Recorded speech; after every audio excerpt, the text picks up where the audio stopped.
¿Usted conoce un logro del trabajo y la seguridad social de Cuba? Dígame uno. Dígame el primer jubilado que puede desayunar, merendar, almorzar, merendar y comer en Cuba.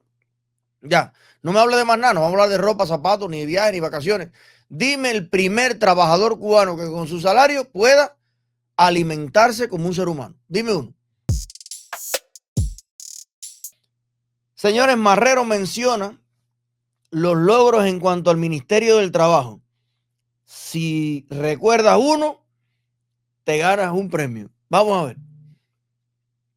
El informe brindado por la ministra de Trabajo y Seguridad Social, Marta Elena Feitó Cabrera, hizo un balance de los resultados del pasado año en programas como el de la prevención y atención social, identificación de las familias y personas en situación de vulnerabilidad económica, la atención integral a la política social y a los jubilados y la generación de empleos. El debate que suscitó sirvió para reconocer tanto avances como retos. En ese sentido, el primer ministro de la República, Manuel Marrero Cruz, subrayó que hay que sentir insatisfacción.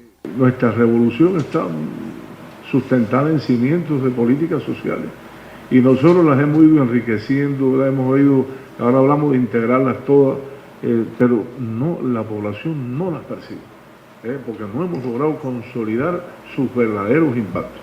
Y yo creo que una de las cuestiones que tenemos que perfeccionar es que cada cosa que instrumentemos debemos tener la capacidad de controlar y poder medir los impactos y los resultados esperados. Insistió en que la labor del Ministerio de Trabajo y Seguridad Social tiene que ahondar también en los aspectos cualitativos en el impacto de las políticas aplicadas. Señaló además la necesidad de ampliar las fuentes de empleo. Por un lado nos sobra gente, tenemos una cantidad de ineficiencia en los resultados, pero nosotros tenemos que generar más empleo en las comunidades. Pues si tenemos tantas personas en situaciones de vulnerabilidad, tenemos tantas personas que no pueden, por la avanzada edad, el envejecimiento, no pueden estar saliendo, etcétera. Si tenemos tantas personas que tienen que cuidar y estar cerca de esos ancianos, si tenemos tantos problemas de transporte, tantos problemas en los caminos, ¿por qué nosotros no generamos, no estudiamos más empleo en las propias comunidades que pudieran darle empleo a esas personas, pero también aportar servicios en la comunidad? Apuntó la responsabilidad del Ministerio de Trabajo y Seguridad Social en el control de la correcta aplicación del decreto 87 que facultó al sistema empresarial y estatal a establecer de forma descentralizada la organización del sistema salarial de los trabajadores en lo que se han detectado distorsiones. En la reunión de balance estuvieron presentes además la miembro del Comité Central del Partido y jefa de su departamento de atención al sector social, Suseli Morfa, y los viceprimeros ministros de la República, Eduardo Martínez Díaz y Ricardo Cabrizas Ruiz. Sin Castillo, Canal Cubano. Es increíble esta materia aquí. A ver, vamos a empezar por el principio. La reunión se trató de la exposición del Ministerio de Trabajo y Seguridad Social de los avances y logros alcanzados. Todos nosotros, o la inmensa mayoría, hemos vivido, yo de mis 39 años, viví 33 en Cuba. ¿Usted conoce un logro del trabajo y la seguridad social de Cuba? Dígame uno. Dígame el primer jubilado que puede desayunar, merendar, almorzar, merendar y comer en Cuba. Ya, no me hable de más nada, no vamos a hablar de ropa, zapatos, ni de viajes, ni vacaciones. Dime el primer trabajador cubano que con su salario pueda alimentarse como un ser humano. Dime uno. Y esta gente se repiten entre ellos las mismas mentiras y le piden peras al olmo, y estas partes de la directa yo la dedico al que me ve desde Cuba, porque hay personas que también me escriben a veces, yo te veo desde Suecia por las cosas internacionales, pero me aburre cuando hables de Cuba. Pero es que a mí me ven 2 millones de personas al mes de dentro de Cuba y tengo que tener para ellos un mensaje y una enseñanza. Y yo te digo, cubano que me ves dentro de Cuba, ¿cómo se genera empleo en las comunidades? ¿Cómo el Estado genera empleo en las comunidades?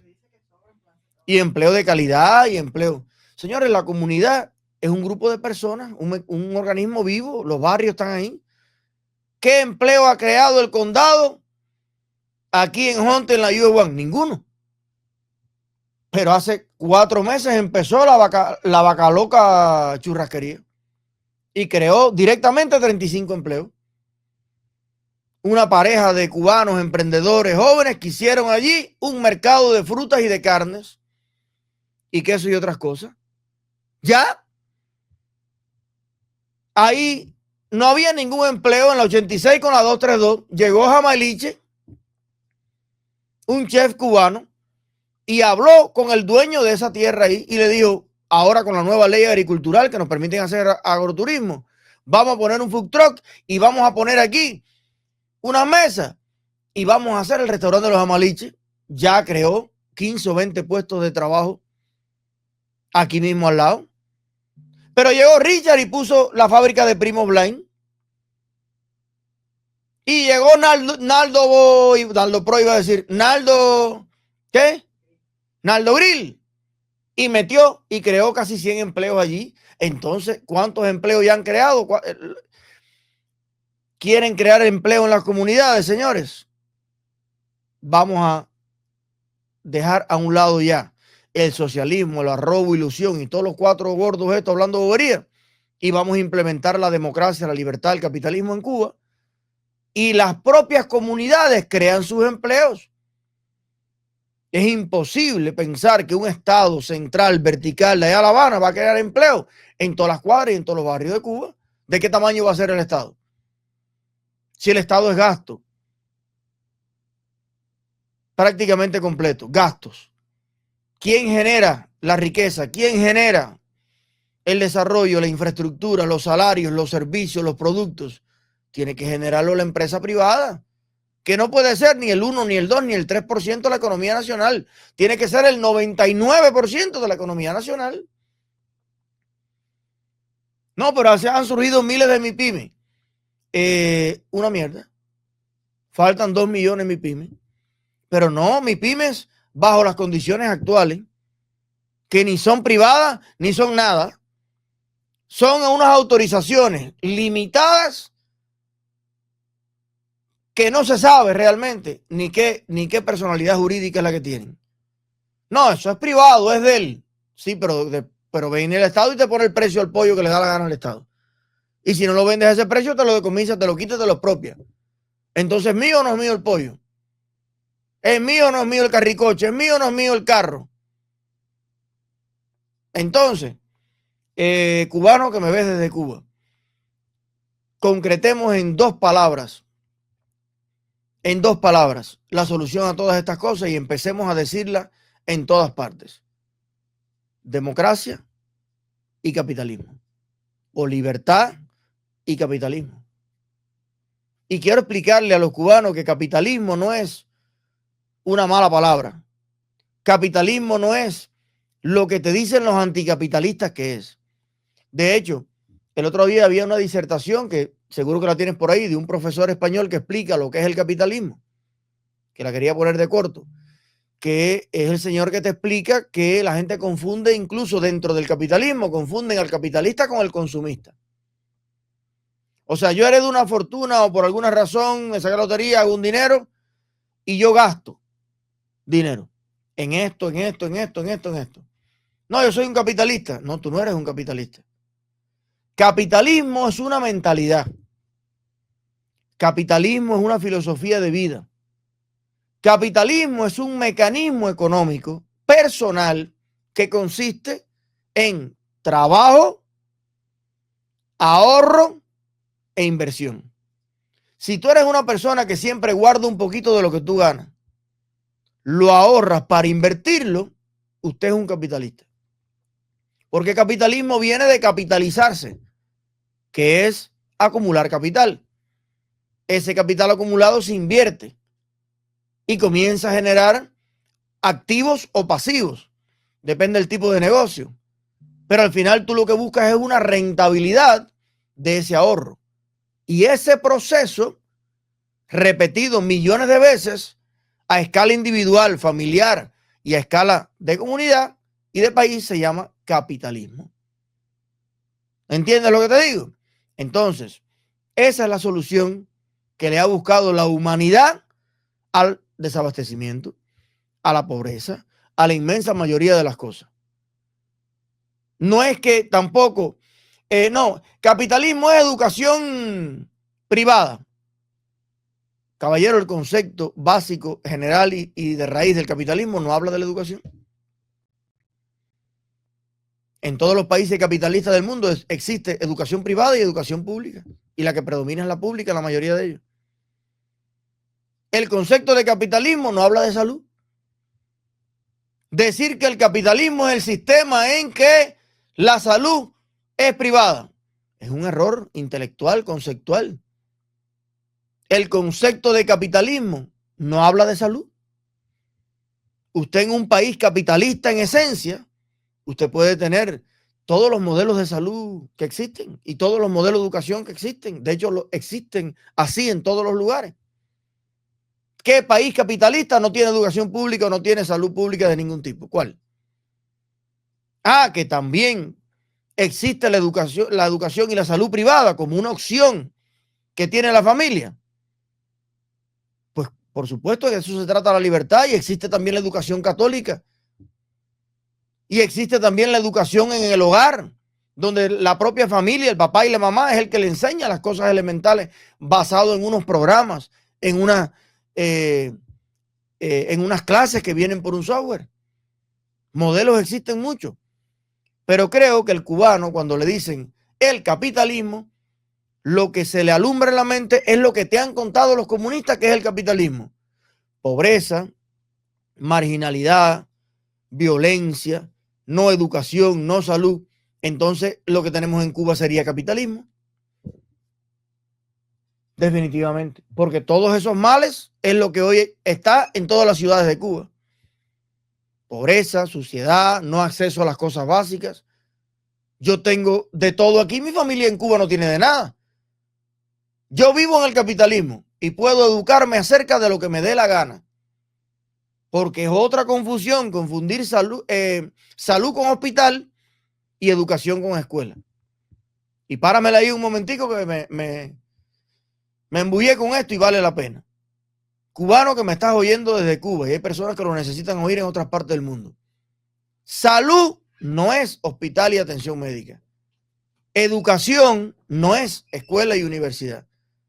Las escuelas, las universidades son parte, son un componente, una opción donde tú puedes adquirir determinados tipos de educación. Hay muchos tipos de educación que es imposible adquirirlo en las escuelas.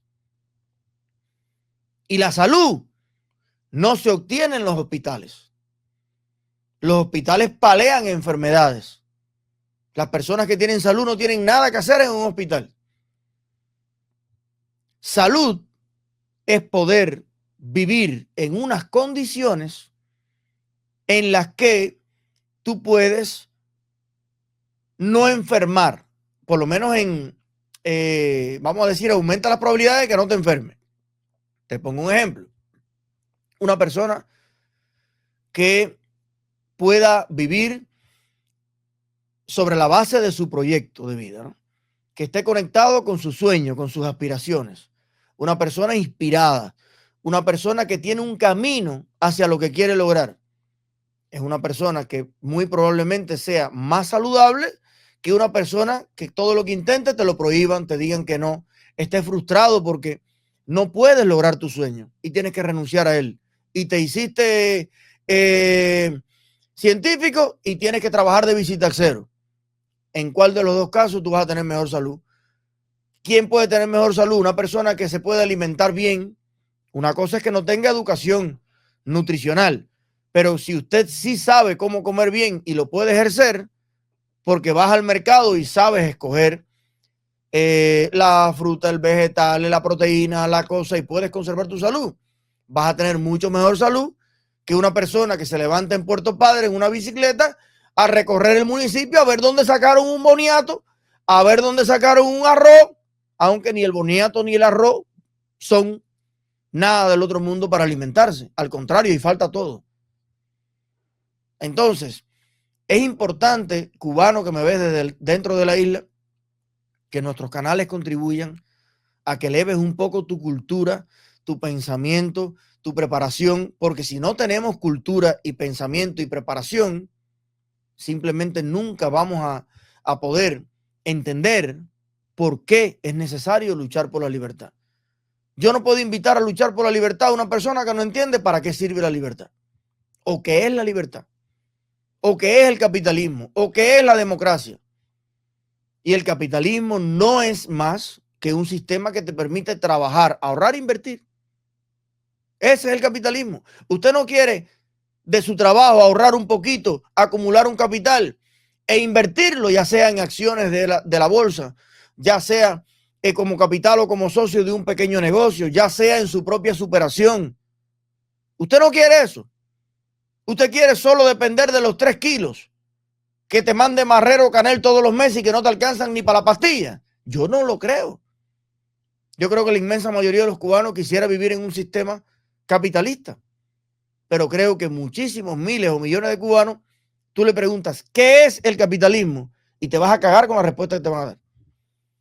Es más, yo invito a los periodistas independientes de los medios que sobrevivan, que todavía estén en Cuba, o independientes incluso que no trabajen para ningún medio, youtubers y personas que lo hacen de manera personal. Cuando salgan a la calle la próxima vez, pregúntenle a la persona, ¿qué es el capitalismo? ¿O qué es la democracia? Y te vas a dar cuenta de la falta que hace la educación en este sentido en toda Cuba, porque el capitalismo la gente lo tiene asociado a lo malo y no saben lo que es el capitalismo. Bueno. No hay pueblo que aguante